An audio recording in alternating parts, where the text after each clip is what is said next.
Here's how to install Windows 10 from a USB. Before we get started, you need a computer to create our boot drive on. Grab a blank USB with a capacity of at least 8 GB to host these files. On your computer, go to your browser and go to the official Microsoft webpage.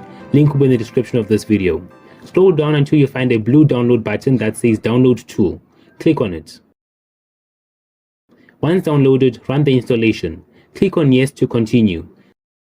Then agree with the terms and conditions. As we're going to run the installation off of a USB, select Create Installation Media instead of installing directly. Recommended settings should be fine, but we can change the language of the OS or change to 32-bit depending on our system.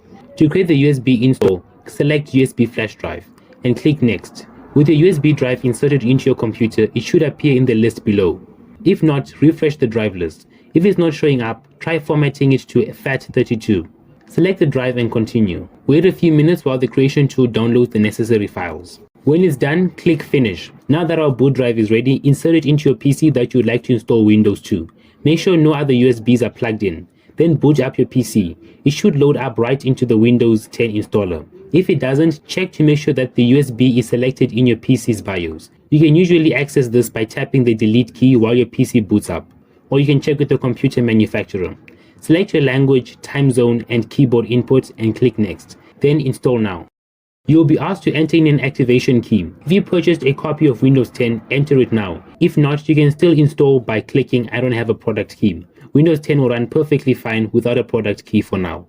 Here you can choose the hard drive you want to install it to and click Next. Now wait as Windows 10 installs to your PC. When it's done, it should automatically restart. Do not interrupt the boot process by shutting down or unplugging your PC during this process. Once it's finally booted up, we should land on the Windows 10 setup screen. From here, you can customize the OS to your preference.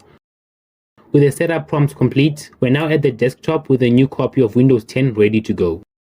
And that brings us to the end of this video. If you enjoyed or found this video helpful in any way, shape or form, then consider leaving a like and subscribing. Turn on post notifications to be the first to know when I upload a new video. Also, if you have any constructive criticism or any questions or anything, comment them down below. And until next time, thanks for watching. Peace.